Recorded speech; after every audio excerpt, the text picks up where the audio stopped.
Hello મારા વહાલા વહાલા વિદ્યાર્થી મિત્રો, કેમ છો? મજામાં? મારું નામ છે ફાલ્ગુન આદ્રોજા, હું રાજકોટથી છું અને તમે જોઈ રહ્યા છો ફિઝિક્સ વિથ ફાલ્ગુન સર. અને વહાલા વિદ્યાર્થી મિત્રો, અત્યારે આપણે જોઈ રહ્યા છીએ ધોરણ 11 ફિઝિક્સ ચેપ્ટર નંબર 5 ગતિના નિયમોના ખૂબ જ અગત્યના MCQ. ઓકે, તો ચાલો શરૂ કરીએ આજનો લેક્ચર. પહેલો MCQ છે, 100 ગ્રામ દળના પદાર્થ પર બળ લાગતા તેના વેગમાં પ્રતિ સેકન્ડ 20 સેન્ટીમીટર પ્રતિ સેકન્ડનો ફેરફાર થાય છે. તો આ બળનું મૂલ્ય ખાલી જગ્યા ન્યૂટનમાં પૂછ્યું છે તમને. બળનું મૂલ્ય ન્યૂટનમાં પૂછ્યું છે. હવે દળ આપ્યું છે ગ્રામમાં, તો ન્યૂટન માટે તો ચાલે નહીં, કારણ કે ન્યૂટન બરાબર શું થશે? 1 ન્યૂટન. જો આ તમને બધા સૂત્ર ખબર હોવું જોઈએ કે 1 ન્યૂટન બરાબર શું થાય? 1 કિલોગ્રામ ઇન્ટુ મીટર પ્રતિ સેકન્ડનો વર્ગ. ઓકે, તો પહેલી વસ્તુ તો એ છે કે મારે ન્યૂટનમાં જવાબ જોતો હોય તો પહેલા કિલોગ્રામની જરૂર પડશે અને મીટરની જરૂર પડશે. તો પહેલા આપણે દળ લખી નાખીએ. m બરાબર 100 ગ્રામ, તો ચાલે નહીં. 1 કિલોગ્રામ બરાબર 1000 ગ્રામ થાય, એટલે આને 1000 વડે ભાગવું પડશે મારે. બરાબર છે? આને તમે 1000 વડે ભાગી નાખો તો શું આવશે? 0.1 કિલોગ્રામ થઈ જશે. 100 ભાગ્યા 1000 કરો, 100 ભાગ્યા 100 એટલે 1000 કરો એટલે 0.1 કિલોગ્રામ. ઓકે, પછી બીજું આપ્યું છે તમને, એના વેગમાં ફેરફાર આપ્યો છે. જો પ્રતિ સેકન્ડે 20 સેન્ટીમીટર પ્રતિ સેકન્ડનો ફેરફાર થાય છે, એટલે સમયની સાપેક્ષે વેગમાં થતો ફેરફાર એટલે શું બતાવે? પ્રવેગ બતાવે ને, a બરાબર dv/dt. વેગનો ફેરફાર છે 20, આ સેન્ટીમીટર પ્રતિ સેકન્ડ છે, અને કેટલા સમયમાં ફેરફાર થાય છે આટલો? તો કે 1 સેકન્ડમાં થાય છે. બરાબર છે? આ ફેરફાર કેટલા સેકન્ડમાં કે કેટલા સમયમાં થાય છે? 1 સેકન્ડમાં. તો આ છે ને ખરેખર પ્રવેગ છે 20 સેન્ટીમીટર પ્રતિ સેકન્ડનો વર્ગ, પણ સેન્ટીમીટરમાં તો હાલે નહીં, મીટરમાં ફેરવવું પડશે. 1 મીટર બરાબર 100 સેન્ટીમીટર, એટલે આને ભાગ્યા 100 કરવું પડે.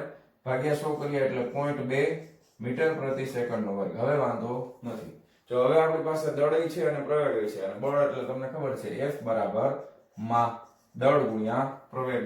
દળ કેટલું લેશું? 0.1 ગુણ્યા પ્રવેગ કેટલો લેશું? 0.2. એકમ શું થઈ જશે? ન્યૂટન. 0.02. ઓકે, આના છેદમાં 10, આના છેદમાં 10, દાય દાય 100, બેના છેદમાં 100 એટલે 0.02 newton is the right answer. કયો ઓપ્શન છે? Option B is correct. લખી નાખો ફટાફટ વિડિયો પોઝ કરીને. ચાલો જવા દઉં છું. ચાલો નેક્સ્ટ સેકન્ડ નંબરનો MCQ શું કહે છે? સ્મોલ v જેટલા સમક્ષિતિજ વેગથી ગતિ કરતી સ્મોલ m દળની એક ગોળી સમક્ષિતિજ અને ઘર્ષણ રહિત સપાટી પર સ્થિર પડેલા એક કેપિટલ M દળના લાકડાના બ્લોકમાં ઘૂસીને સ્થિર થઈ જતી હોય તો આ સંયુક્ત તંત્ર કેટલા વેગથી ગતિ કરશે? તો અહીંયા આપણે વેગમાન સંરક્ષણનો નિયમ લગાવવાનો છે. કયો નિયમ લગાવવાનો છે? વેગમાન સંરક્ષણનો નિયમ. હવે બ્લોક તો શરૂઆતમાં સ્થિર છે. ધારો કે આ બ્લોક છે, લાકડાનો બ્લોક કેપિટલ M, અને અહીંયાથી એક આ ગોળી જે છે એ આગળ વધી રહી છે, જેનું દળ છે સ્મોલ m. આનો પ્રારંભિક વેગ છે v. તો આનો પ્રારંભિક વેગ કેટલો છે? આનો પ્રારંભિક વેગ છે 0. v બરાબર 0. સ્થિર છે ને, ઘર્ષણ રહિત સપાટી ઉપર પડ્યો છે. તો વેગમાન સંરક્ષણનો નિયમ શું કહે છે? પ્રારંભિક વેગમાન બરાબર અંતિમ વેગમાન. તો તમે લખી શકો કે ભાઈ પ્રારંભિક વેગમાન બરાબર અંતિમ વેગમાન. પ્રારંભિકમાં વેગમાન શું થશે? દળ ગુણ્યા વેગ. તો m * v પ્લસ આનું દળ ગુણ્યા વેગ, તો આનો તો 0 વેગ છે. અંતિમ વેગમાનમાં હવે ગોળી છે એ આ બ્લોકમાં ઘૂસી ગઈ છે. હવે અંતિમ વેગમાન માટે જો ગોળી આમાં ઘૂસી ગઈ હોય, અંદર વહી ગઈ હોય, તો આખા તંત્રનું દળ કેટલું થાય? તો કે m પ્લસ સ્મોલ m થાય. અને આખા તંત્રનો વેગ આપણને ખબર નથી, તો આપણે ગોતવાનો છે. તો એને v' નામ આપી દઈએ. તો v' ને કરતા બનાવીએ તો શું થઈ જશે? m સ્મોલ v ના છેદમાં capital M plus small m. છે ક્યાંય ઓપ્શન આવું? જોજી, mv by capital M plus small m. જો option number D is correct. ખ્યાલ આવી ગયો? એકદમ સિમ્પલ MCQ છે. વિડિયો પોઝ કરીને લખી નાખો ફટાફટ. ચાલો જવા દઉં છું. ચાલો વિદ્યાર્થી મિત્રો, થર્ડ MCQ છે, સમક્ષિતિજ રસ્તા પર થતી વાહનની પ્રવેગી ગતિ શાને આભારી છે? વાહનના એન્જિનને, ડ્રાઈવરને, પૃથ્વીનું ગુરુત્વ બળ કે રસ્તા અને વાહન વચ્ચે ઘર્ષણ? આ થિયરીમાં આપણે ઘણીવાર કન્સેપ્ટ સમજી લીધો છે, ઘણીવાર આ વસ્તુ આવી ગઈ છે કે વાહનની ઝડપ એન્જિન ઉપર આધાર રાખતી નથી. કોના ઉપર આધાર રાખે છે? રસ્તા અને વાહન વચ્ચેના ઘર્ષણ ઉપર આધાર રાખે છે. ઓકે, ચાલો તો નેક્સ્ટ એના પછીનો એમસીક્યુ ચોથો. આકૃતિમાં દર્શાવ્યા મુજબ એક 8 કિલોગ્રામ દળના પદાર્થને, એનું દળ 8 કિલોગ્રામ છે, બે હલકી સ્પ્રિંગ બેલેન્સના છેડે લટકાવેલા છે. આ સ્પ્રિંગ બેલેન્સ જે છે એના છેડા ઉપર લટકાવેલા છે. હલકી સ્પ્રિંગ કીધું છે. હલકી કીધું હોય એટલે સ્પ્રિંગ નું દળ ધ્યાનમાં લેવાનું નથી. એટલે સ્પ્રિંગ નું દળ તમારે ગણવાનું છે. આનું દળ તો કે 0, આનું દળ તો કે m બરાબર 0, કારણ કે હલકી સ્પ્રિંગ કીધી છે ને. તો સ્પ્રિંગ હલકી હોય તો સ્પ્રિંગ નું દળ ગણવાનું હોય નહીં. તો બંને સ્પ્રિંગ બેલેન્સ વડે નોંધાતા દળ કેટલા હશે? તો સ્પ્રિંગ બેલેન્સ જે દળ નોંધે છે એ કેટલું દળ હશે? તો કે 8 હશે. જો ચાર ઓપ્શન છે, બંને સ્પ્રિંગ બેલેન્સ વડે નોંધાતા દળ 8 હશે. બે અડધા અડધા નોંધે, 4 4 4 ને 4 8 થઈ જાય. પછી ઉપરનું 8 નોંધે, નીચેનું 0 નોંધે, અને દળ ગમે તે હશે પણ તેનો સરવાળો 8 થશે. સહેલું તો આ લાગે કે આ લખી નાખે, મજા આવે. ગમે ટોટલ તો 8 જ થાય ને, બરાબર? એવું કઈ હોતું નથી. જો તમે સમજો કે ધારો કે તમે ઉપરની સ્પ્રિંગ કાઢી નાખો, ખાલી નીચેની સ્પ્રિંગ છે, તો એના નીચે તો 8 કિલોગ્રામ લટકે છે, એટલે એ તો 8 કિલોગ્રામ દળ જ બતાવશે, બરાબર? પણ હવે તમે જુઓ કે ધારો કે આ સ્પ્રિંગ નું દળ તો કઈ છે નહીં, આને કાઢી નાખો. હવે એ અહીંયા લટકે છે, આને કાઢી નાખો તો નીચે શું લટકે છે? 8 કિલોગ્રામ લટકે છે ને. તો આ સ્પ્રિંગ કેટલું બતાવે? તો કે ઉપરની 8 કિલોગ્રામ બતાવે, નીચેની પણ 8 કિલોગ્રામ. તો શું દળ 16 કિલોગ્રામ છે? નહીં. તમે બે સ્પ્રિંગ ને સિરીઝમાં રાખી છે, જો શ્રેણીમાં ગોઠવેલી છે, એટલે દરેકે દરેક સ્પ્રિંગ છે એ કેટલું વજન બતાવશે? 8 કિલોગ્રામ દળ બતાવશે.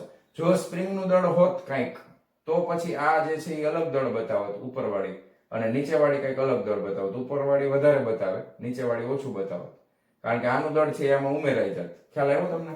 તો જવાબ શું આવશે? બંને સ્પ્રિંગ બેલેન્સ વડે નોંધાતા દળ 8 કિલોગ્રામ છે. ઓકે, તો બંને જ્ઞાન આધારિત એમસીક્યુ છે. વિડિયો પોઝ કરીને લખી નાખો ફટાફટ. ચાલો જવા દઉં છું. હા, ચાલો. એમસીક્યુ નંબર 5 શું કહે છે? થીટા કોણના એક ઘર્ષણ રહિત ઢાળ પર સ્મોલ m દળનો એક બ્લોક મૂકેલો છે. ઘર્ષણ રહિત ઢાળ કીધો છે, ધ્યાન આપજો. હવે ઢાળ એટલે કઈક ખૂણો બનાવતો હોય એટલે થીટા જેટલો ઢાળ છે. હવે એના ઉપર બ્લોક મૂક્યો છે, પણ ઘર્ષણ રહિત ઢાળ છે. આ ધારો કે આ ઢાળવાળી સપાટી ઉપર આ એક બ્લોક પડ્યો છે, સ્મોલ m દળનો બ્લોક છે. તો ઢાળની સપાટી વડે બ્લોક પર લાગતું લંબ બળ, ઢાળની સપાટી વડે બ્લોક ઉપર લાગતું લંબ બળ હંમેશા સપાટીને લંબ દિશામાં ઉપર તરફ લાગે, નોર્મલ ફોર્સ. ઓકે, હવે ઘર્ષણ બળ શૂન્ય છે, ધ્યાન આપજો. ઘર્ષણ રહિત લખ્યું છે ને, ઘર્ષણ રહિત એટલે ઘર્ષણ બળ F બરાબર 0 થઈ જશે. હવે બ્લોક નું દળ છે એટલે નીચે તરફ બળ લાગતું હોય, નીચે તરફ કેટલું બળ લાગે? તો કે mg લાગે. ઓકે, નીચે તરફ mg બળ લાગશે. હવે અહીંયા ખૂણો થીટા છે, તો તમે સમજી શકો કે ધારો કે હવે આનો મારે ફ્રી બોડી ડાયાગ્રામ બનાવીને તમને સમજાવવું પડશે. અહીંયા ખૂણો મજા નથી આવતી. ચાલો, ધારો કે આ દળ m છે. ઓકે, દળ m છે, નોર્મલ ફોર્સ છે આ દિશામાં લાગે છે, આમ n. ખ્યાલ આવ્યો? હવે અહીંયા આગળ આ mg છે એ નીચે તરફ લાગે. હવે આને આમ ખેંચી લો ને તમે, ધારો કે ડોટ ડોટ ડોટ કરીને આમ mg. તો મેં આગળ ઓલરેડી ઘણા બધા દાખલાઓમાં તમને સમજાવેલું છે કે આ ખૂણો જે છે ને, જો અહીંયા થીટા હોય તો આ ખૂણો પણ થીટા થાય. કેવી રીતે થાય? પાછા આજે ઘણા કે સાહેબ ઈ તો ભૂલાઈ ગયો, એ તમે અત્યારે કહો ઈ કેમ યાદ આવે અમને? તો તમને મારે સમજાવવું તો પડશે જ, એમ તો હાલે જ નહીં. કાંઈ વાંધો નહીં, સમજાવી નાખીએ. જો આ ખૂણો થીટા છે ઢાળનો, આ 90 છે.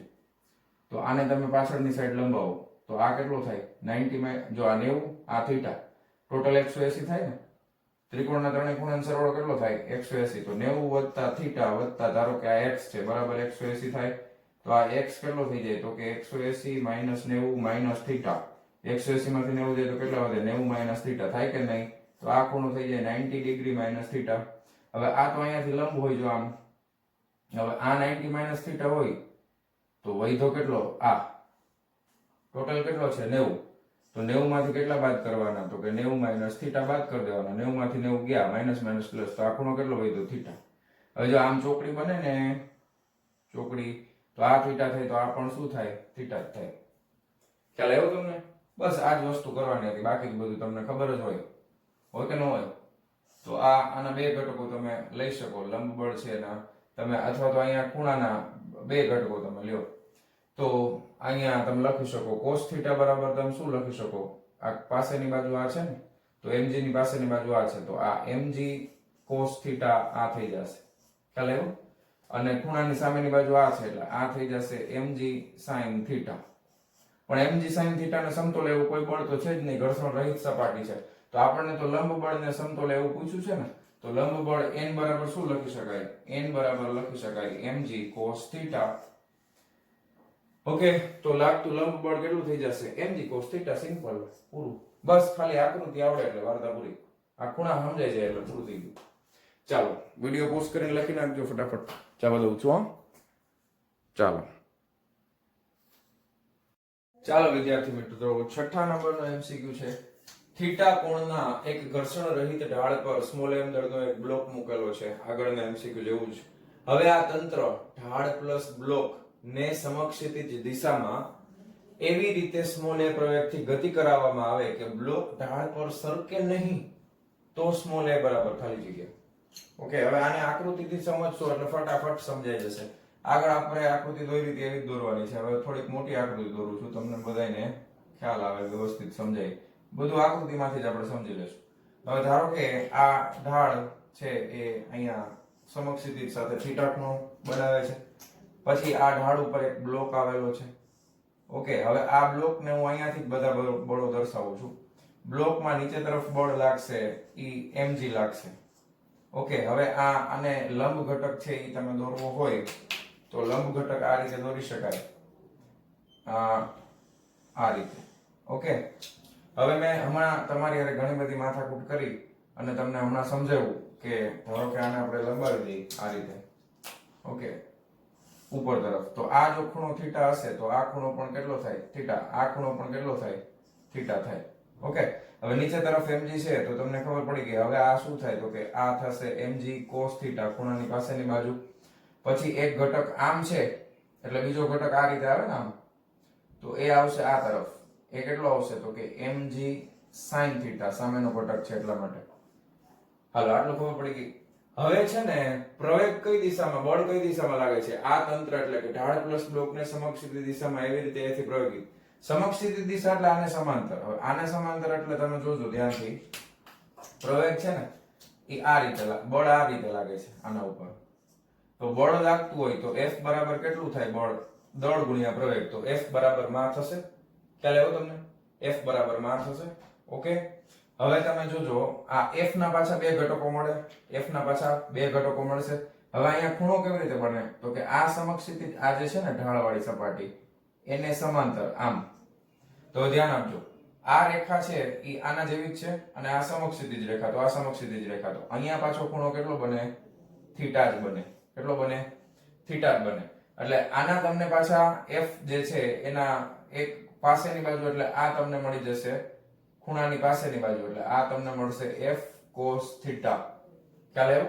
અને ખૂણાની સામેની બાજુ એટલે તમે આ બાજુ લેશો આ નીચેની, તો આ થઈ જશે f sin થીટા. ખ્યાલ આવ્યો? ઓકે, અને ઘર્ષણ રહિત છે એટલે ઘર્ષણને તો ક્યાંય ધ્યાનમાં લેવાનું છે નહીં. તો બ્લોક ઢાળ પર સરકે નહીં તો સ્મોલ a બરાબર કેટલા થાય? તો સ્મોલ a ની કિંમત આપણે જોઈએ છે. જો નીચેના બે બળો છે, ઉપર કઈ બળ જ નથી, તો ઉપરનું બળ કઈ અહીંયા છે જ નહીં, તો આને તો સમતોલવાનું કઈ આવતું નથી. પણ સમક્ષિતિજમાં બે ઘટકો છે. હવે બ્લોક છે એ ક્યાંય ગતિ નથી કરતો, જો ઢાળ ઉપર ગતિ કરતો નથી એવું લખ્યું છે. એટલે આ બે ઘટકોના મૂલ્ય સમાન અને વિરુદ્ધ દિશાના હોય. f cos થીટા અને mg sin થીટા બે સમાન મૂલ્યના વિરુદ્ધ દિશામાં હોય કે નહીં? તો ધ્યાન આપજો, f cos થીટા બરાબર mg sin થીટા. હવે f બરાબર તો માં છે, દળ ગુણ્યા પ્રવેગ, તો f બરાબર માં cos થીટા બરાબર mg sin થીટા. સામસામેથી શું કેન્સલ થાય? mm કેન્સલ થાય. તો પ્રવેગ a બરાબર શું થશે? g sin થીટા ના છેદમાં cos theta. sin upon cos એટલે tan થીટા, તો આ થઈ જશે g tan થીટા. પ્રવેગ a બરાબર g tan થીટા. ઓકે, છે ઓપ્શનમાં? હા, જો પેલું છે ઓપ્શન A ઇઝ કરેક્ટ. આકૃતિ આવડી જાય એટલે વાર્તા પૂરી. ચાલો વિડિયો પોઝ કરીને લખી નાખો ફટાફટ. ચાલો જવા દઉં છું. ચાલો વિદ્યાર્થી મિત્રો, 7મા નંબરનો MCQ. એક લિફ્ટના તળિયે રહેલા થીટા કોણના એક ઘર્ષણ રહિત ઢાળ પર બધા ઢાળવાળા જ આવે છે. એક બ્લોક મૂકેલો છે. જ્યારે લિફ્ટ પ્રતિ પ્રવેગ સ્મોલ a સાથે નીચે ઉતરે ત્યારે આ બ્લોકનો ઢાળની સાપેક્ષે ઢાળની સપાટીને સાપેક્ષ પ્રવેગ કેટલો હશે? ઓકે, હવે તમારે ફરી પાછી એક આકૃતિ તો દોરવી જ પડશે લિફ્ટ માટે. આ લિફ્ટમાં એક આ રીતનો ઢાળ રાખેલો છે. આ લિફ્ટની અંદર છે, ધ્યાન આપજો. હવે અહીંયા આગળ ખૂણો થીટા છે. હા, એક બ્લોક મૂકેલો છે. બ્લોક એટલે પાછો આપણે અહીંયા મૂકી દઈએ બ્લોક. ઓકે, હવે તમારે આમાં જે મેઇન વસ્તુ સમજવાની છે ને એ શું છે એ તમને સમજાવું. આ બ્લોકનું દળ એમ છે. હવે આ લિફ્ટની અંદર છે એટલે આ પોતે આખી રચના છે ને પ્રતિ પ્રવેગી ગતિ કરે છે એવું કીધું છે. જો પ્રતિ પ્રવેગ એ સાથે નીચે ઉતરે છે. નીચે ઉતરે છે એટલે તમે સમજો પ્રતિ પ્રવેગ છે એટલે ઉપર વેગ વધારે છે. જેમ જેમ નીચે ઉતરતી જાય છે એમ વેગ ઘટતો જાય છે ને. ખ્યાલ આવ્યો? તમે બસમાં છો, ડ્રાઈવર પ્રતિ પ્રવેગી ગતિ કરીને બ્રેક મારશે તો તમારું શરીર કઈ તરફ જાય? તો કે આગળ જશે ને. બ્રેક લગાવે ડ્રાઈવર તો તમારું શરીર આગળ તરફ જશે. તો અહીંયા આગળ આ બ્લોક ઉપર જે આભાસી પ્રવેગ લાગતો હોય, આભાસી પ્રવેગ, તો એ આભાસી પ્રવેગનો ઘટક પણ કઈ તરફ આવે? નીચે. એક તો પેલું તો એનું વજન બળ mg તો નીચે જ આવશે, બરાબર. પણ અહીંયા આગળ પ્રવેગ ખાલી એક જ છે કે બે પ્રવેગ છે? તો કે એક વજન બળ mg તો છે જ. ઓકે, હવે બીજું એક એના ઉપર આભાસી પ્રવેગ લાગશે. હવે આભાસી પ્રવેગ એટલે અહીંયા પ્રતિ પ્રવેગ સ્મોલ a કીધો છે. તો સ્મોલ a કઈ તરફ લાગતું હોય બોલો તો? નીચે તરફ લાગશે ને. ખ્યાલ આવ્યો તમને? તમે બ્રેક મારો એટલે તમારું શરીર ક્યાં જાય? આગળ. આ બ્લોક આમ નીચે પડે છે પણ એની વેગ ઉપર વધારે છે, નીચે ઓછો છે. તો બ્લોક ઉપર ધક્કો ક્યાં લાગે? તો કે નીચે લાગે. તો બ્લોક ઉપર બીજો જે બળ લાગતું હોય, બરાબર, તો ઈ નીચે તરફ પાછું કેટલું લાગે? તો કે ઈ લાગતું હોય m * આભાસી પ્રવેગ એ જેટલું. ખ્યાલ આવ્યો? તો અહીંયા આગળ તમારી પાસે mg + ma બે ઘટકો છે એટલે આને તમે સંયુક્ત રીતે આમ લખી શકો m a + g. ખ્યાલ આવ્યો તમને? m a + g. હવે m a + g છે એના આપણે બે ઘટકો પાડવાના છે. તમને ખબર જ છે કે હવે અહીંયાથી આપણે લંબ ઘટક દોરશું એટલે આ રીતે લંબ ઘટક આવી જશે. હવે આ ખૂણો થીટા હોય તમને ખબર જ છે. હવે આ આટલા બધા કર્યા પછી ખબર જ હોય કે આ ખૂણો પણ કેટલો થાય? તો કે આ ખૂણો પણ થાય થીટા. ઓકે, હવે એક ઘટક આવશે m a + g. અહીંયા પાસેનો ઘટક ખૂણાની પાસેની બાજુ છે તો આ m a + g cos theta થઈ જશે. અને આ દિશામાં છે એટલે એને સમાંતર ઘટક આમ આવશે m a + g. સામેની બાજુ છે ને ખૂણાની, જો ખૂણાની સામેની બાજુ આમ થાય આમ, તો આને સમાંતર ઘટક આ જે છે ખૂણાની સામેની બાજુ, તો એ કેટલો થશે? જો આમ, એને મેં અહીંયા દર્શાવ્યો છે. તો sin થીટા થાય કે ન થાય? બરાબર. તો તમને પૂછ્યું છે કે ઉતરે ત્યારે બ્લોકનો ઢાળની સપાટીની સાપેક્ષ પ્રવેગ કેટલો હશે? તો કે સપાટીની સાપેક્ષ પ્રવેગ તમને કેટલો લાગે છે અહીંયા? a + g sin theta. કારણ કે આ સાપેક્ષ પ્રવેગ માટે આટલા ટૂંકમાં આટલું એના ઉપર બળ લાગતું છે ને, આટલા પ્રવેગથી નીચે ઉતરે છે. તો આ ધારો કે આના ઉપર આ ઢાળને સમાંતર બળ કેટલું છે? તો કે F બરાબર આટલું બળ છે. તો કે આ m તો દળ છે તો આ આખું શું થઈ ગયું? a + g sin થીટા પ્રવેગ થઈ ગયું. તો જવાબ શું આવશે? g + a sin theta. g + a sin theta. Okay, ઢાળની સપાટીને સાપેક્ષ પ્રવેગ કેટલો હશે? a + g sin theta. F બરાબર માં, તો આ દળ અને આ આખો ઘટક છે એ પ્રવેગ છે. ઓકે, લખી નાખો ફટાફટ વિડિયો પોઝ કરીને. ચાલો જવા દઉં છું. હા, ચાલો વિદ્યાર્થી મિત્રો, 8મા નંબરનો MCQ.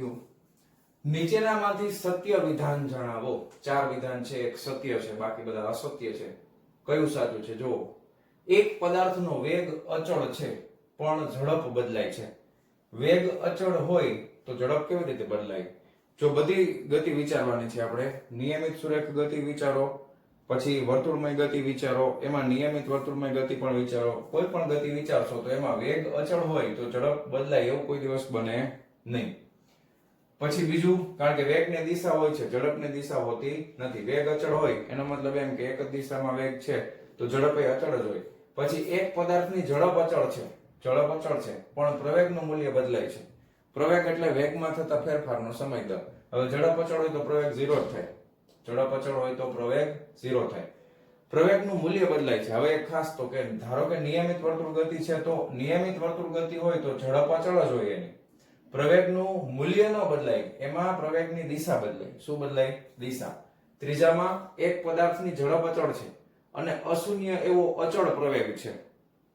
અશૂન્ય એવો અચળ પ્રવેગ છે, પણ એના આમાં દિશા વિશે કોઈ લખેલું નથી. દિશા એની કેવી છે એના વિશે માહિતી આપેલી નથી. છેલ્લું, એક પદાર્થની ઝડપ અચળ છે અને વેગ બદલાય છે. આ સાચું છે. કોના માટે? તો કે આ નિયમિત વર્તુળ ગતિ માટે આ સાચું છે. બાકી બધા વિધાન છે ખોટા પડે છે. એટલે option D is correct. Okay, કારણ કે એમાં જો નિયમિત વર્તુળ ગતિ કરે એટલે દરેક ક્ષણે વેગ છે એ બદલાય છે, કારણ કે એની દિશા બદલાય છે, પણ ઝડપ છે એ કેવી છે? અચળ છે, નિયમિત વર્તુળ ગતિ. પછી 9મા નંબરનો પ્રશ્ન, પૃથ્વીની આસપાસ ભ્રમણ કરતા ભૂસ્થિર ઉપગ્રહ સાથે જોડેલ નિર્દેશ ફ્રેમને આપણે કેવી નિર્દેશ ફ્રેમ ગણી શકીએ? હવે નિર્દેશ ફ્રેમ ટેક્સ્ટ બુકમાં નથી, મેં તમને સમજાવેલું છે. નિર્દેશ ફ્રેમ બે પ્રકારની હોય, ઝડપીય નિર્દેશ ફ્રેમ અને અઝડપીય નિર્દેશ ફ્રેમ. જે નિર્દેશ ફ્રેમ ન્યૂટનના ગતિના પહેલા નિયમનું પાલન કરે એને ઝડપીય નિર્દેશ ફ્રેમ કહેવાય, અને જે પાલન ન કરે એને અઝડપીય નિર્દેશ ફ્રેમ કહેવાય. મેં થિયરીમાં સમજાવેલું છે ઓલરેડી. તો જ્યારે ભૂસ્થિર ઉપગ્રહ એટલે શું? પાછો એ પ્રશ્ન થાય. ભૂસ્થિર ઉપગ્રહનો મતલબ એમ થાય, ધારો કે આ આપણી પૃથ્વી છે. ઓકે, હવે આ આપણી પૃથ્વી જે છે એ પોતાની ધરીની આસપાસ છે એ ભ્રમણ કરતી હોય. હવે તમે પૃથ્વી ઉપરથી કોઈ એક ગ્રહને જોવો છો, તો આ તમે જ્યારે પણ જોવો ને આ ગ્રહને, આ ઉપગ્રહ છે, તો આ ઉપગ્રહ તમને દર વખતે સ્થિર જ દેખાય. એનો મતલબ એમ કે પૃથ્વી જેટલી ઝડપથી ગતિ કરતી હોય ને એટલી જ ઝડપથી આ ઉપગ્રહ પણ ગતિ કરતો હોય. દાખલા તરીકે બપોરે 1 વાગે જોયું તો એ ઉપગ્રહ અહીંયા આપણે તો તડકામાં ન દેખાય, પણ તમારી પાસે એવું કંઈક છે ટેલિસ્કોપ કે એનાથી તમે જોવો છો. ઓકે, તો તમને સ્થિર દેખાય છે. વળી પાછા 4 વાગે, સાંજના 6 વાગે, 10 વાગે, રાતના 12 વાગે, કોઈ પણ સમય તમે જોવો ને તો એક ને એક જગ્યાએ લાગે. એનો મતલબ એમ કે પૃથ્વી ગોળ ફરે છે અને આ ઉપગ્રહ પણ એની આરે ગોળ ફરે છે. તો હવે એ વર્તુળમય ગતિ કરતો હોય તો એવી જે નિર્દેશ ફ્રેમ હોય વર્તુળમય ગતિ વાળી એને અઝડપીય નિર્દેશ ફ્રેમ કહેવાય. તો આનો સાચો જવાબ આવશે ઓપ્શન એ. ઓકે, થિયરીમાં મેં ત્યારે પણ સમજાવેલું છે કે પૃથ્વી જે છે એ પણ પોતે અઝડપીય નિર્દેશ ફ્રેમમાં વર્ક કરે છે. તો આ ઉપગ્રહ છે તો અઝડપીય નિર્દેશ ફ્રેમમાં જ આવશે. તો બે જ્ઞાન આધારિત MCQ છે. વિડિયો પોઝ કરીને લખી નાખો ફટાફટ. ચાલો જવા દઉં છું. ચાલો વિદ્યાર્થી મિત્રો, 10મા નંબરનો MCQ શું કહે છે? એક લિફ્ટમાં ઉભેલ વ્યક્તિના હાથમાંથી સિક્કો પડી જાય છે. જો લિફ્ટ સ્થિર હોય તો આ સિક્કાને લિફ્ટના તળિયે પહોંચતા t1 સમય લાગે છે. તમે સમજો, આ લિફ્ટ છે. ધારો કે આ લિફ્ટમાં તમે અહીંયા કોઈ વ્યક્તિ ધારો કે ઊભો છે. હવે આ વ્યક્તિ એના હાથમાં એક કોઈન છે અહીંયા આગળ. ઓકે, હવે આ લિફ્ટ સ્થિર છે અને સિક્કો પડે છે, તો હવે એના ઉપર માત્ર ગુરુત્વ પ્રવેગ લાગતો હોય તો એ પડવા માટે લાગતો સમય t1 છે.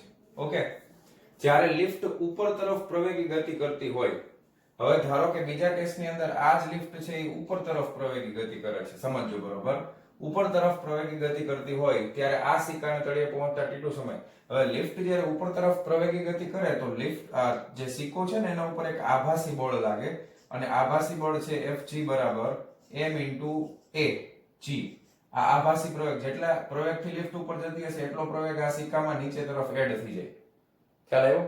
એક તો સિક્કાના એક પેલા F બરાબર ખાલી mg લાગતું હતું, હવે ઉપર તરફ ગતિ કરે ને એટલે આ બે ભેગા થાય. બે ભેગા થાય એટલે નેટ ફોર્સ છે સિક્કા ઉપર, એ કુલ બળ છે એ વધી જશે. કારણ કે તમે લિફ્ટમાં ઊભા હો, તમે ઉપર જાવ ને તો તમારા ઉપર નીચે તરફ એક બળ લાગતું હોય, આભાસી બળ. એના લીધે ટોટલ કુલ પ્રવેગ વધી જશે. પ્રવેગ વધે તો સમય ઘટે, એટલે t2 છે એ નાનું છે અને t1 છે એ મોટું છે. બરાબર છે? t2 સમય છે એ નાનું છે અને t1 છે એ મોટો સમય છે. કયો ઓપ્શન સાચો છે? તો t1 is greater than t2. Okay, ખ્યાલ આવી ગયો? Option C is correct. Option number C is correct. t1 મોટું છે, t2 નાનું છે. લખી નાખો. ખરેખર જો આ તમારે કેલ્ક્યુલેશન થી કરવું હોય, આ MCQ કેલ્ક્યુલેશન કરીને થાય પણ એ લાંબુ પડી જાય. આમાં ખાલી આપણે સાબુ વાપરીએ એટલે ફટાફટ થઈ જાય. સામાન્ય બુદ્ધિ, બરાબર? એટલે એનાથી ફટાફટ તમને જવાબ મળી જશે. પછી આખું કેલ્ક્યુલેશન કરવાની કોઈ જરૂર નથી. ચાલો લખી નાખો વિડિયો પોઝ કરીને. ચાલો જવા દઉં છું. ચાલો વિદ્યાર્થી મિત્રો, 11મા નંબરનો MCQ સેમ ટુ સેમ, થોડોક ફેરફાર છે. જે ફેરફાર છે એ મેં બ્લુ કલરથી લખેલું છે એટલે તમને ખ્યાલ આવી જાય. MCQ number 11. એક લિફ્ટમાં ઉભેલ વ્યક્તિના હાથમાંથી સિક્કો પડી જાય છે. જો લિફ્ટ સ્થિર હોય તો આ સિક્કાને લિફ્ટના તળિયે પહોંચતા લાગતો સમય t1 પેલા હતો એમ જ. જ્યારે લિફ્ટ ઉપર તરફ અચળ વેગથી ગતિ કરે છે ત્યારે આ જ શિખાના તળિયે પહોંચતા T2 સમય લાગે તો હવે અચળ વેગથી ગતિ કરે તો ન્યૂટનના ગતિના પહેલા નિયમ પ્રમાણે પ્રવેગ શું થાય? શૂન્ય. અચળ વેગથી ગતિ કરે તો પ્રવેગ શું થાય? શૂન્ય. ઉપર તરફ અચળ વેગથી ગતિ કરે છે, લિફ્ટ ઉપર તરફ અચળ વેગથી ગતિ કરે છે તો એના ઉપર લાગતું બાહ્ય બળ F બરાબર શું થઈ જાય? શૂન્ય. ન્યૂટનના ગતિના પહેલા નિયમ પરથી તો બાહ્ય બળ શૂન્ય છે તો બહારનો કોઈ પ્રવેગ છે જ નહીં, માત્ર ગુરુત્વ પ્રવેગ જ છે. તો જેટલો સમય એમનેમ લિફ્ટ ઊભી હોય ત્યારે પડતા લાગે એટલો જ અચળ વેગથી ગતિ કરતી હશે ત્યારે પણ એટલો જ સમય લાગશે. તો T1 બરાબર શું થાય? T2 થાય. ખ્યાલ આવી ગયો? તો આમાં આવશે answer A. Option A is correct. Okay, લખી નાખો ફટાફટ વિડિયો પોઝ કરીને. ચાલો જવા દઉં છું. ચાલો વિદ્યાર્થી મિત્રો, 12મા નંબરનો MCQ શું કહે છે? દરેકનું દળ સ્મોલ m હોય તેવી કેપિટલ N ગોળીઓ સ્મોલ v જેટલા વેગથી એક દિવાલ તરફ દિવાલને લંબ રૂપે 1 સેકન્ડમાં સ્મોલ n ગોળીઓના અચળ દરથી છોડવામાં આવે છે. જે દિવાલને અથડાઈને દિવાલ પર સ્થિર થાય છે, ભટકાઈને પાછી નથી આવતી, સ્થિર થઈ જાય છે, તો દિવાલ વડે ગોળીઓ પર લાગતો પ્રત્યાઘાત ખાલી જગ્યા હશે. ઓકે, હવે તમે સમજો, અહીંયા દિવાલ છે. હવે આ દિવાલમાં તમે અહીંયા ખરેખર આ ગોળીઓની સંખ્યા તો ઘણી બધી છે, ટોટલ સંખ્યા કેપિટલ N છે. હવે આમાંથી કેટલી ગોળીઓ 1 સેકન્ડમાં, સમય હું તમને આપું કે t બરાબર 1 સેકન્ડ. હવે આ 1 સેકન્ડમાં કેટલી ગોળીઓ ભટકાય છે અહીંયા? તો કે 1 સેકન્ડમાં ભટકાય છે ને એવી ગોળીઓ સ્મોલ n છે. આ ગોળીઓ કેટલી છે? તો કે સ્મોલ n. ઓકે, અને ભટકાઈ ગયા પછી સ્થિર થાય છે તો ગોળીઓ પર લાગતો પ્રત્યાઘાત ખાલી જગ્યા હશે. તો હવે અહીંયા આગળ તમારે બળની વ્યાખ્યા યાદ કરવી પડશે. બળ એટલે શું થાય? તો કે વેગમાનમાં થતા ફેરફારનો સમય દર. પ્રારંભિક વેગમાન માઈનસ અંતિમ વેગમાન માઈનસ પ્રારંભિક વેગમાન કરો ના છેદમાં સમય દર એટલે ડેલ્ટા ટી આપણે કરશું. ઓકે, તો હવે તમે જુઓ, શરૂઆતમાં 1 સેકન્ડના પહેલાના ભાગમાં ગોળીઓ કોઈ ભટકાણી નથી. 1 સેકન્ડમાં સ્મોલ n ગોળી ભટકાય છે ને, તો શરૂઆતમાં એકેય ગોળી ભટકાણી નથી એટલે પ્રારંભિક તમે લઈ લ્યો 0. હવે ગોળી ભટકાય છે ત્યારનું વેગમાન એટલે શું થાય? દળ ગુણ્યા વેગ થાય. હવે 1 સેકન્ડમાં કેટલી ગોળી ભટકાય છે? Small n. એક ગોળીનું દળ કેટલું? તો કે સ્મોલ m. એનો વેગ કેટલો? તો કે v. તો કે nm v થશે અંતિમ વેગમાન. અને સમયગાળો કેટલો લીધો છે? ડેલ્ટા t બરાબર 1 સેકન્ડ. તો વેગમાનમાં થતો ફેરફાર ડેલ્ટા p બરાબર p2 p1 તમે કરશો nm v ના છેદમાં ડેલ્ટા t એટલે 1 સેકન્ડ લઈ લો તો શું આવે? તો કે nm v આવે. ખ્યાલ આવ્યો તમને? બળ કેટલું લાગે છે? આટલું બળ લાગે. હવે ન્યૂટનના ગતિના ત્રીજા નિયમ પ્રમાણે ગોળીઓ દિવાલ પર જેટલું બળ લગાડે એટલું જ બળ વિરુદ્ધ દિશામાં દિવાલ કોના ઉપર લગાડે? ગોળીઓ ઉપર. ખ્યાલ આવ્યો? તો દિવાલ વડે ગોળીઓ પર લાગતો પ્રત્યાઘાત અને આઘાત તમે કહો તો પ્રત્યાઘાત આટલા જ મૂલ્યનો હોય પણ વિરુદ્ધ દિશામાં હોય તો એટલો શું આવશે? તો કે nm v આવશે. ખ્યાલ આવ્યો તમને? ઓકે, ચાલો વિડિયો પોઝ કરી લખી નાખો ફટાફટ. ચલો જવા દઉં છું. ચાલો 13મા નંબરનો MCQ. 1.5 કિલોગ્રામ દળના સ્થિર પદાર્થ પર 0.5 સેકન્ડ માટે બળ લાગે છે. બળ લાગતું બંધ થયા પછી આ પદાર્થ 2 સેકન્ડમાં 5 મીટરનું અંતર કાપતો હોય તો તે બળનું મૂલ્ય કેટલું હશે? પહેલી વસ્તુ, બળ લાગવાનું બંધ થઈ જાય પછી પદાર્થ અચળ વેગથી ગતિ કરતો હોય છે, બરાબર? તો પદાર્થનો અંતિમ વેગ આપણે લખવો હોય તો અંતિમ વેગ બરાબર અંતરના છેદમાં સમય, બરાબર ને? અને અચળ વેગી ગતિ કરશે કારણ કે બળ લાગતું બંધ થઈ જાય પછી દરેક પદાર્થ અચળ વેગથી ગતિ કરે, એના ઉપર ઘર્ષણ કે કઈ લાગતું નથી. તો અને 2 સેકન્ડ માટે લાગે છે એટલે કેટલા થઈ ગયા? 2.5 મીટર પ્રતિ સેકન્ડ. પ્રારંભમાં પદાર્થ સ્થિર હતો એટલે પ્રારંભિક વેગ તમે લખી શકો v0 બરાબર 0 મીટર પ્રતિ સેકન્ડ. આ અંતિમ વેગ છે એટલે આને v લખી શકાય. ઓકે, હવે દળ આપેલું છે પદાર્થનું m બરાબર 1.5 કિલોગ્રામ. બળ ગોતવાનું છે અને આ બળ છે એ કેટલા સમય માટે લાગે? ડેલ્ટા t બરાબર 0.5 સેકન્ડ તમે લઈ લો. તો હવે આપણે જોઈએ છે બળ F બરાબર વેગમાનમાં થતો ફેરફાર ના છેદમાં સમય દર ડેલ્ટા p ના છેદમાં ડેલ્ટા t. તો તમે પ્રારંભિક વેગમાન લખશો તો p1 બરાબર 0 આવશે કારણ કે પ્રારંભિક વેગ 0 છે. અંતિમ વેગમાન p2 બરાબર mv થશે તો અહીંયા લખી નાખીએ m * v. m કેટલા છે તો કે 1.5, v કેટલા છે વેગ v 2.5, આનો જવાબ આવે 3.75. ઓકે 3.75 એકમ શું આવશે કિલોગ્રામ ઇન્ટુ મીટર પ્રતિ સેકન્ડ. ખ્યાલ આવ્યો? તો વેગમાનનો ફેરફાર શું થાય તો કે 3.75 માઈનસ 0 ના છેદમાં 0.5. 0.5 એટલે 1/2 થાય, બગડું ઉપર ગુણાકારમાં આવી જશે એટલે આ કેટલો થઈ જાય 3 દુ 6 ને 1 7, 7.5 કેટલો આવશે 7.5 newton. Option B is correct. Okay સરસ એમસીક્યુ છે, લખી નાખો ફટાફટ વિડિયો પોઝ કરીને. ચાલો જવા દઉં છું. ચાલો એમસીક્યુ નંબર 14. 2 કિલોગ્રામ દળના એક પદાર્થ પર 4 ન્યૂટનનું બળ x દિશામાં અને 3 ન્યૂટનનું બળ y દિશામાં લાગે છે તો તે પદાર્થના પ્રવેગનું મૂલ્ય કેટલું હશે? ધારો કે આ પદાર્થ છે m દળવાળો, આ x અક્ષ લઈ લ્યો, ઉપર આ y અક્ષ લઈ લ્યો. x દિશામાં 4 ન્યૂટનનું બળ લાગે છે એટલે તમે અહીંયા F1 બરાબર 4 i કેપ ન્યૂટન લખી નાખો. અહીંયા y દિશામાં લાગે છે F2 બરાબર 3 જે કેપ આવશે ને y દિશામાં છે આટલું લાગે છે. તો પરિણામી બળ છે એ તો પદાર્થના પ્રવેગનું મૂલ્ય શોધો. હવે આના ઉપર આ બે બળ તો સદિશ સ્વરૂપમાં છે તો પરિણામી બળ પહેલા ગોતવું પડે. બે વચ્ચેનો ખૂણો કેટલાનો છે 90 નો. તો પરિણામી બળ F બરાબર વર્ગમૂળની અંદર F1 નો વર્ગ વત્તા F2 નો વર્ગ, યાદ છે ને સૂત્ર, વત્તા 2F1 F2 cos થીટા. હવે અહીંયા થીટા કેટલો થાય 90 થાય, cos 90 બરાબર કેટલા થાય 0. હવે ઘણી વખત તમે આ પદ લખેલું જ ન હોય રેફરન્સ બુકમાં, તમે ન લખો તો વાંધો નહીં પણ તમને કન્સેપ્ટ ક્લિયર હોવો જોઈએ કે 90 નો ખૂણો છે એટલે નથી લખ્યું, બાકી લખવું જ પડે બરાબર. તો પરિણામી બળનું મૂલ્ય છે એ કેટલું આવશે 3 તેરી 9 વત્તા ચોકે ચોકે 16 ને 9 25 નું વર્ગમૂળ કેટલું થાય તો કે 5 ન્યૂટન થાય. આ બળ મળ્યું છે પરિણામી બળ. આપણને બળ નથી પૂછ્યું, આપણને પ્રવેગ પૂછ્યો છે. તો F બરાબર શું લખી શકાય માં લખી શકાય. તો પ્રવેગ A બરાબર F ના છેદમાં m થઈ જાય. તો 5 ના છેદમાં દળ કેટલું છે 2 તો 2.5 મીટર પ્રતિ સેકન્ડ નો સ્ક્વેર. 2.5 મીટર પ્રતિ સેકન્ડ નો square. Option C is correct. બહુ સરસ એમસીક્યુ છે, સેલો આવો લખી નાખો વિડિયો પોઝ કરીને ફટાફટ. ચાલો જવા દઉં છું. ચાલો એમસીક્યુ નંબર 15 જોઈ લઈએ શું કહે છે. 400 ન્યૂટનનું તણાવ ખમી શકે તેવું એક દોરડું એક ઝાડ સાથે બાંધીને લટકાવેલું છે. 30 કિલોગ્રામ દળનો એક વાંદરો આ દોરડું પકડીને ઉપર ચડે છે તો નીચે દર્શાવેલા કયા કિસ્સામાં દોરડું તૂટી જશે? g બરાબર 10 મીટર પ્રતિ સેકન્ડ સ્ક્વેર લો અને દોરડાનું દળ અવગણો. આવો આપણે દાખલો સ્વાધ્યાયનો ઓલરેડી ગણેલો છે, છતાંય હું તમને આમાં એક શોર્ટકટ ટ્રીક આપી દઉં છું. જવાબમાં 4 ઓપ્શન આપ્યા હોય તો જવાબ એ જ આવશે, ધ્યાન આપો.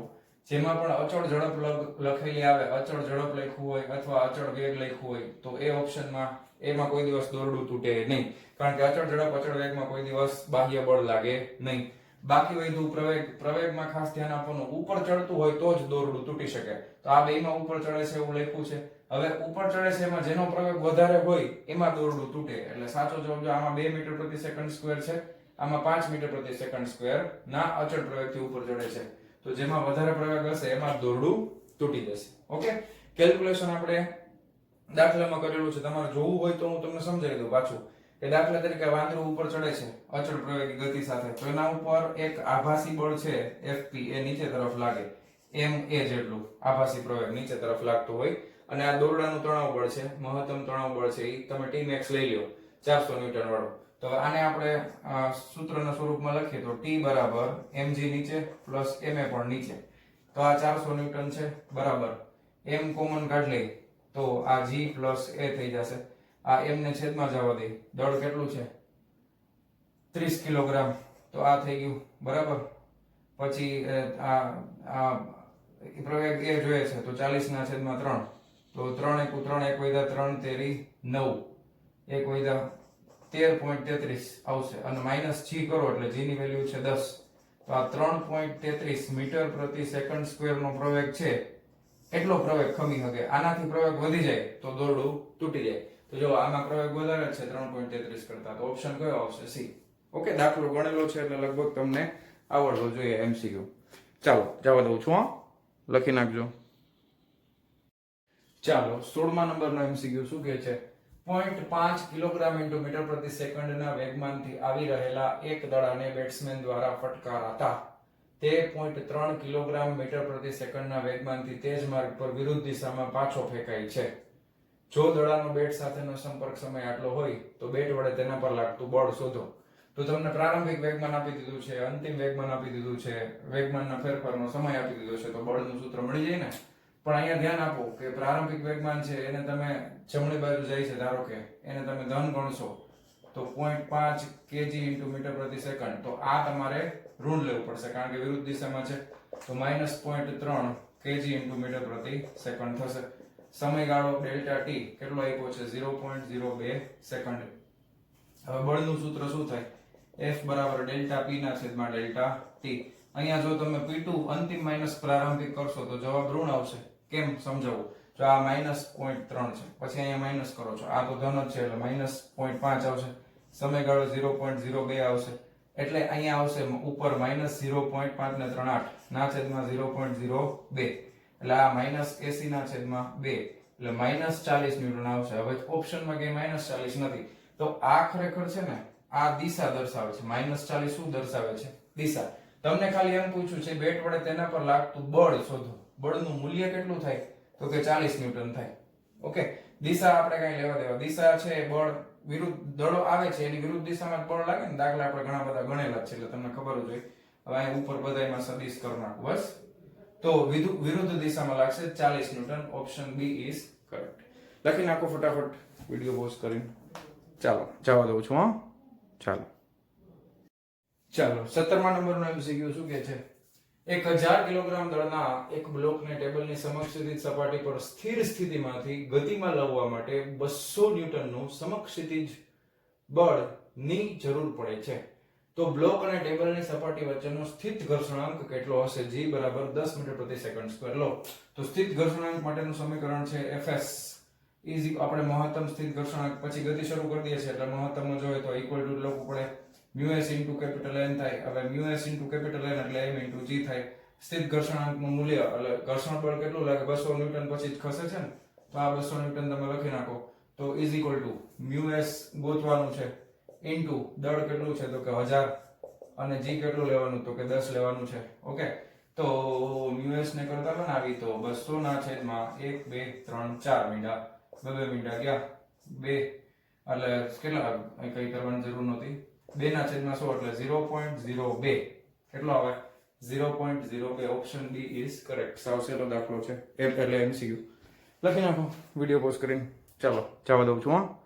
ચાલો વિદ્યાર્થી મિત્રો 18મા નંબરનો MCQ શું કહે છે?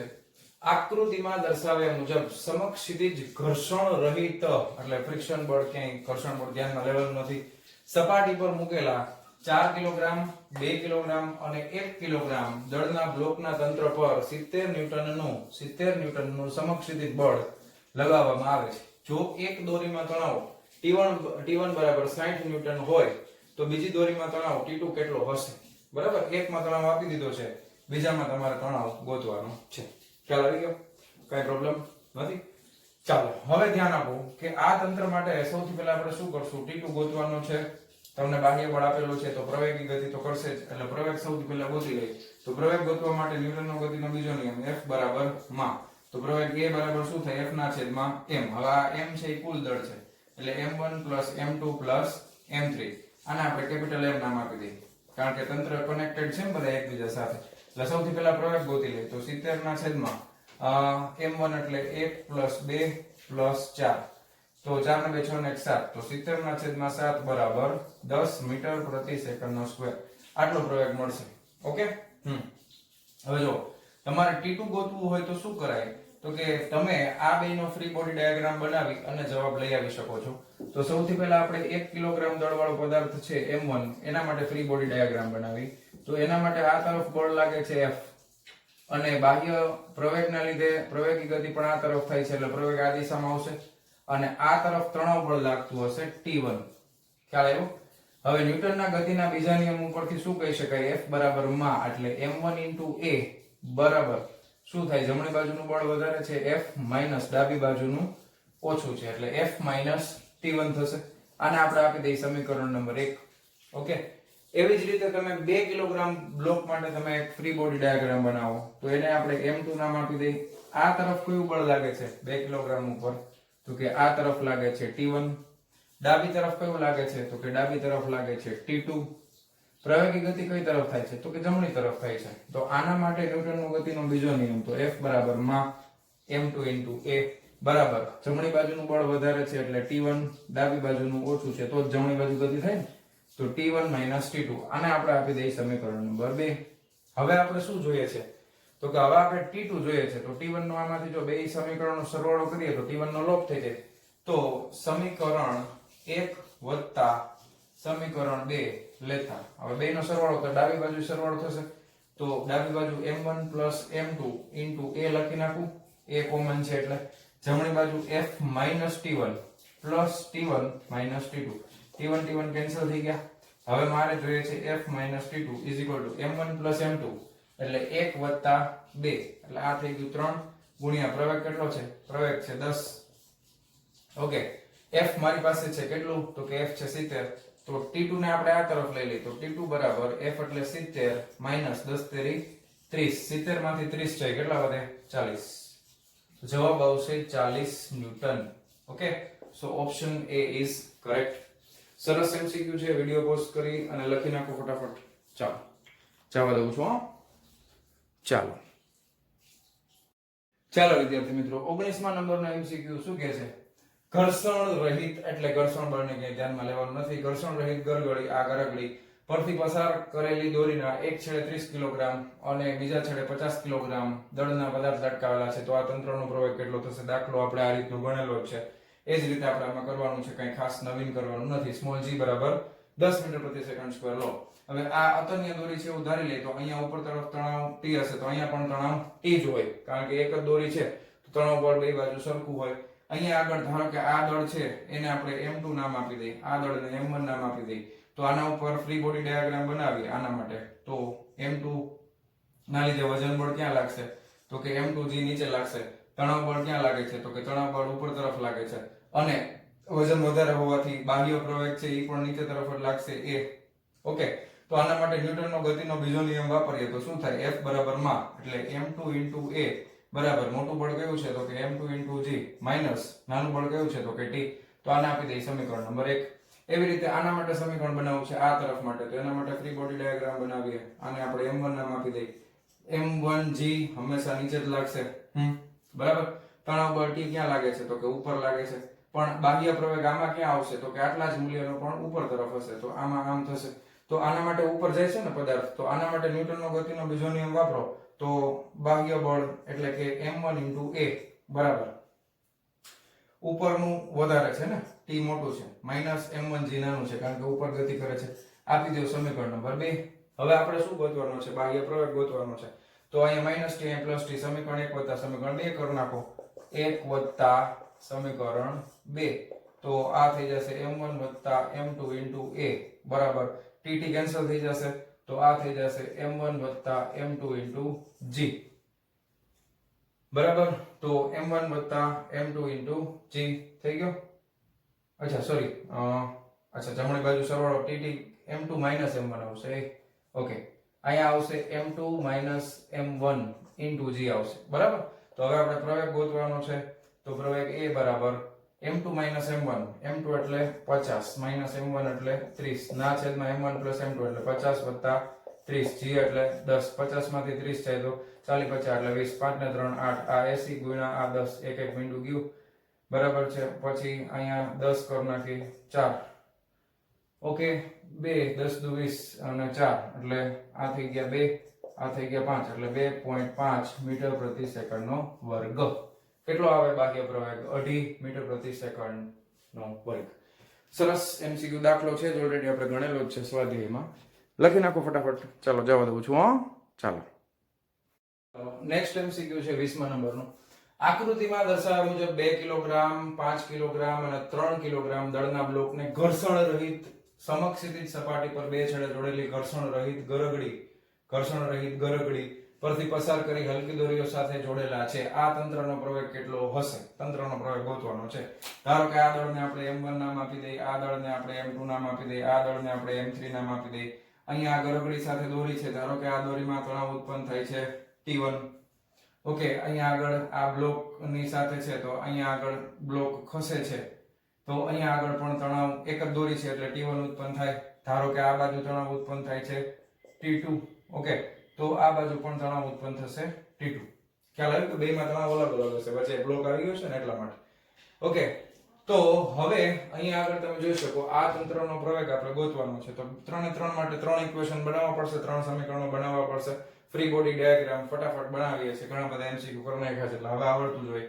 આના માટે બનાવો છે 3 કિલોગ્રામ વધારે છે ને તો આમ જશે ને પ્રવેગિત ગતિ આમ થશે એટલે આના માટે બાહ્ય પ્રવેગ તંત્રનો આ બાજુ આવશે, આના માટે તંત્રનો બાહ્ય પ્રવેગ આ બાજુ આવશે, આના માટે તંત્રનો બાહ્ય પ્રવેગ નીચે તરફ હશે. ઓકે, હવે ન્યૂટનનો ગતિનો બીજો નિયમ વાપરીએ, સીધો જ ઉપયોગ કરીએ છીએ તો F બરાબર તમે માં લખશો એટલે m1 * a આ વધારે છે તો m1 * a T1 વધારે છે, આ m1 * g નીચે લાગશે એટલે T1 - m1 * g આને આપણો સમીકરણ નંબર 1. ઓકે, હવે આના માટે તમે સમીકરણ ન્યૂટનનો ગતિનો બીજો નિયમ વાપરશો તો એના માટે આવશે m2 * a, જમણી બાજુ છે ને પ્રવેગ તો જમણી બાજુનું બળ વધારે હોય ટેન્શન T2 માઈનસ ડાબી બાજુનું ઓછું હોય T1, આના આપણો સમીકરણ નંબર 2. ઓકે, હવે આના માટે ફ્રી બોડી ડાયાગ્રામ બનાવો છો, નીચે તરફ પ્રવેગ છે તો બાહ્ય બળ થશે m3 * a બરાબર કયું વધારે થાય, નીચે તરફ બળ કેટલું લાગે તો કે m3 * g, નીચેનું વધારે છે તો m3 * g માઈનસ તણાવ બળ કેટલું લાગે છે T2, આને આપણો સમીકરણ નંબર 3. 3 સમીકરણ મળશે. હવે આનો ઉકેલ મેળવવાનો છે, તંત્રનો પ્રવેગ જોઈએ છે ને તો 3 ને 3 સમીકરણનો સરવાળો કરો, સમીકરણ 1 + 2 + 3 કરતા 3 ને 3 નો સરવાળો કરો એટલે m1 + m2 + m3 * a થઈ જાય. અહીંયા m1 + m2 + m3 * a બરાબર અહીંયા T1 - m1g પછી plus T2 - T1 plus m3g minus T2. Okay, હવે કયા કયા ઉડે છે જો plus T2 minus T2 plus T1 minus T1. Okay, આટલું ઉડી ગયું, 1 2 3 4 તો ઉડી ગયા, વધ્યા શું તો કે m3 પ્લસ છે m1 માઈનસ છે તો m3 - m1 * g. ઓકે, તો પ્રવેગને કરતા બનાવો તો આ આખો લંબાચો છેદમાં વયો જાય m1 + m2 + m3 તો m3 - m1 m3 એટલે 3 માઈનસ m1 એટલે 2 ગુણ્યા g એટલે 10 ના છેદમાં 3 નો સરવાળો 2 + 5 + 3 3 ને 2 5 ને 5 10 3 માંથી 2 જાય તો 1 ગુણ્યા 10 ના છેદમાં 10 10 ના છેદમાં 10 જવાબ આવે 1 મીટર પ્રતિ સેકન્ડનો વર્ગ. Option A is correct. Okay, સરસ એમસીક્યુ છે, લખી નાખો ફટાફટ વિડિયો પોઝ કરીને. ચાલો જવા દઉં છું. ચાલો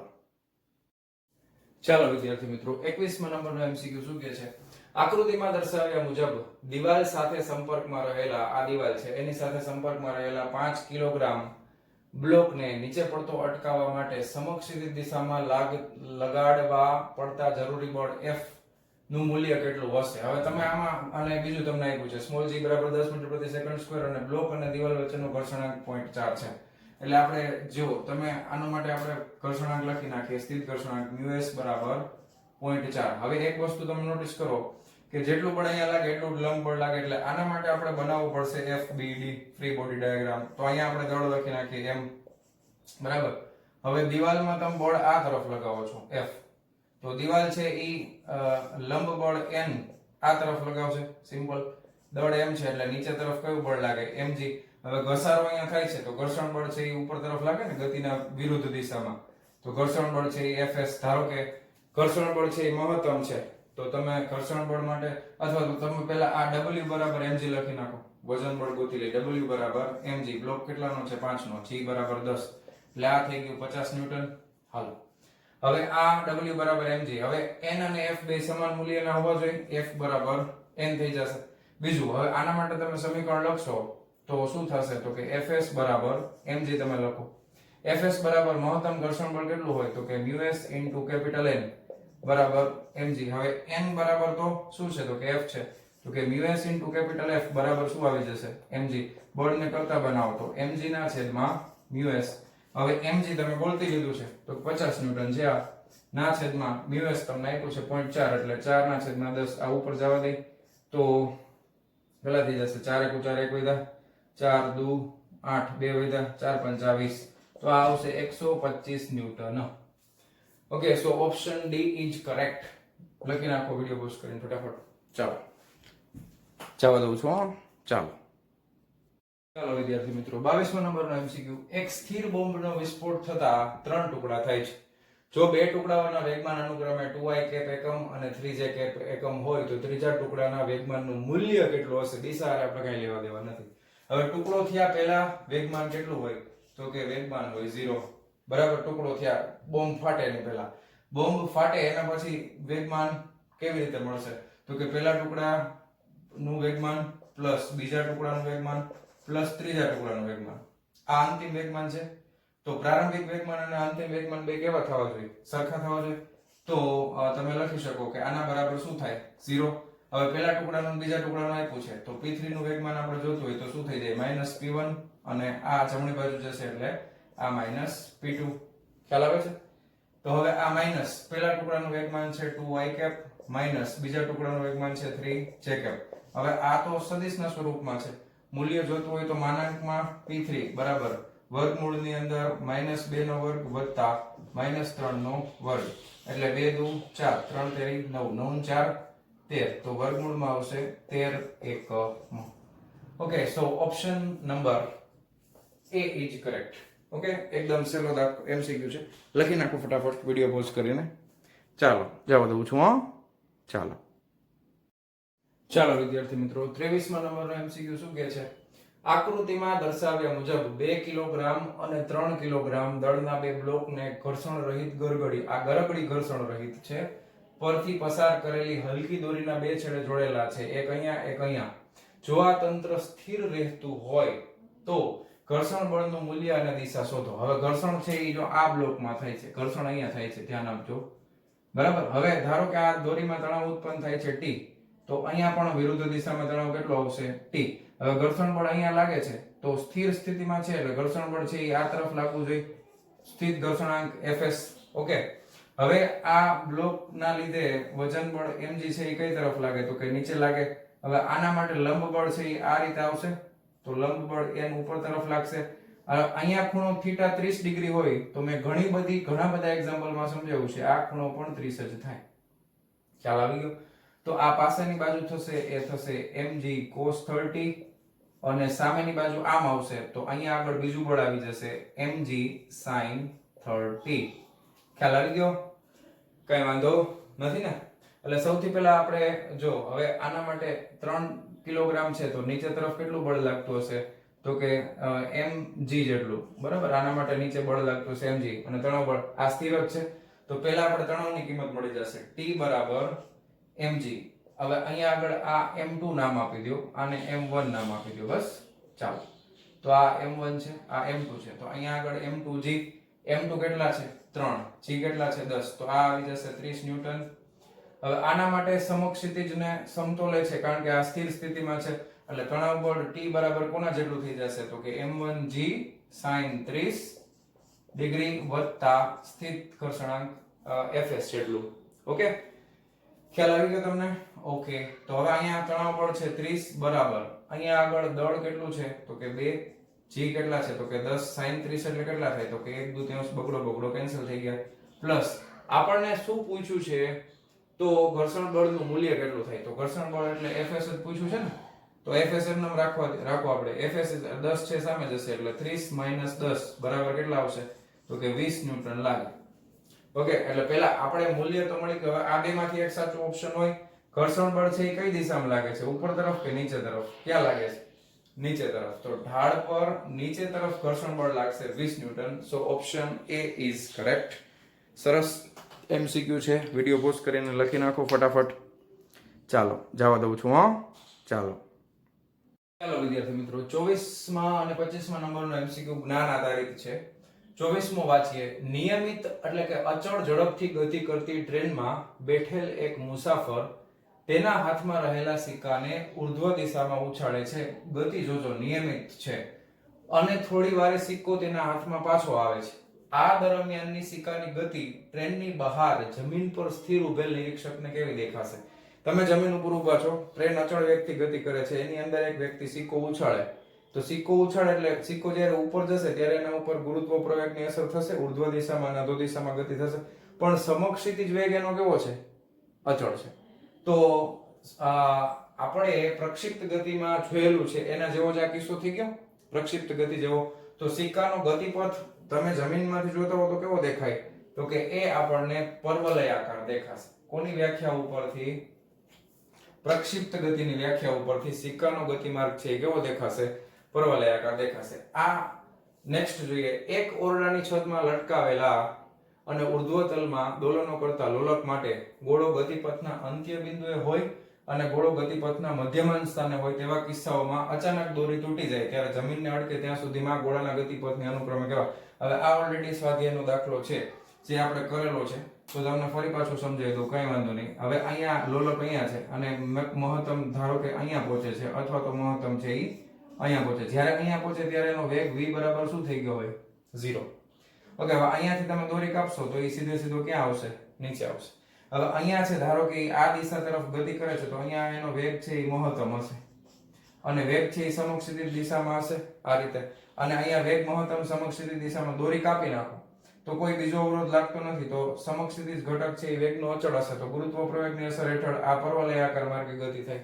ઓકે, તો સૌથી પહેલો જવાબ આવશે અધો દિશામાં વક્રની, અધો દિશામાં સુરેખ, અને બીજો જવાબ આવશે પરવલયાકાર. બરાબર, અધો દિશામાં જાય છે ને, ઉર્ધ્વ એટલે ઉપર, તો ઓપ્શન બી ઇઝ કરેક્ટ. અધો દિશામાં સુરેખ અને પછી આનો માર્ગ છે કેવો થઈ જશે? પરવલયાકાર, પ્રક્ષિપ્ત ગતિની વ્યાખ્યા પ્રમાણે. ઓકે, તો આ હતો એમસીક્યુ નંબર 25. હવે આપણે આના પછી એક લાસ્ટ એમસીક્યુ જોવાના છીએ અને પછી વિડિયો પૂરો કરીએ. તો આ બે નોટ ડાઉન કરી લો ફટાફટ વિડિયો પોઝ કરીને. ચાલો જવા દઉં છું. ચાલો વિદ્યાર્થી મિત્રો, 26મા નંબરનો એમસીક્યુ લાસ્ટ એમસીક્યુ છે. આકૃતિમાં દર્શાવ્યા મુજબ આ આકૃતિ દરેકનું દળ 1 કિલોગ્રામ હોય તેવા 7 એક સમાન બ્લોકને એક પર એક ગોઠવીને મૂકેલા છે. 1 2 3 4 5 6 7. આ સ્થિર તંત્રમાં ત્રીજા બ્લોક પર ચોથા બ્લોક વડે, ત્રીજા બ્લોક ઉપર ચોથા બ્લોક વડે આમ આ રીતે, અને બીજા બ્લોક વડે ત્રીજા બ્લોક ઉપર બીજા બ્લોક વડે એટલે આમ લાગતા સંપર્ક બળના મૂલ્યો અનુક્રમે કેટલા હશે? g બરાબર 10 મીટર પ્રતિ સેકન્ડ સ્ક્વેર લો. આ જ રીતનો એક દાખલો આપણે સ્વાધ્યાયમાં સિક્કા કોઈન માટે કરેલો છે, એમાં 10 કોઈન હતા, યાદ હોય તો. હવે પેલું છે, ચોથું છે એ ત્રીજા ઉપર કેટલું? તો ચોથા ઉપર ટોટલ આ ત્રીજા ઉપર બ્લોક ઉપર કેટલા છે? 1 2 3 અને 4. તો 4 mg જેટલું બળ ક્યાં લાગે? નીચે. એટલે 4 દળ દરેકના કેટલા આપ્યા છે? 1 અને g એટલે 10 એટલે ઉપર લાગશે 40 ન્યૂટન. હવે તમને કીધું છે કે બીજા બ્લોક વડે ત્રીજા ઉપર, તો ખરેખર ત્રીજાનું જે ક્રિયાબળ હોય એનું જ પ્રતિક્રિયાબળ લાગે ને. તો ત્રીજાનું ક્રિયાબળ કેટલું થાય? તો કે 1 2 3 4 અને 5 ગણવાના, તો 5 mg થાય. તો 5 mg એટલે 5 ગુણ્યા 1 * 10 એટલે અહીંયા આવશે 50 ન્યૂટન. ખ્યાલ આવ્યો? અહીંયા આગળ આ પ્રતિક્રિયાબળ છે, ઉપરનું છે એ ક્રિયાબળ છે, તો ઉપરનું 40 ન્યૂટન અને બીજાનું આવશે 50 newton. So option A is correct. Option A is correct. Okay, તો લખી નાખજો વિડિયો પોઝ કરીને. તો મારા વહાલા વિદ્યાર્થી મિત્રો, આજનો આ લેક્ચર આપણે અહીંયા પૂરો કરીએ છીએ. મળીએ છીએ નેક્સ્ટ વિડિયો લેક્ચરમાં નેક્સ્ટ ચેપ્ટરની સાથે. ત્યાં સુધી આવજો.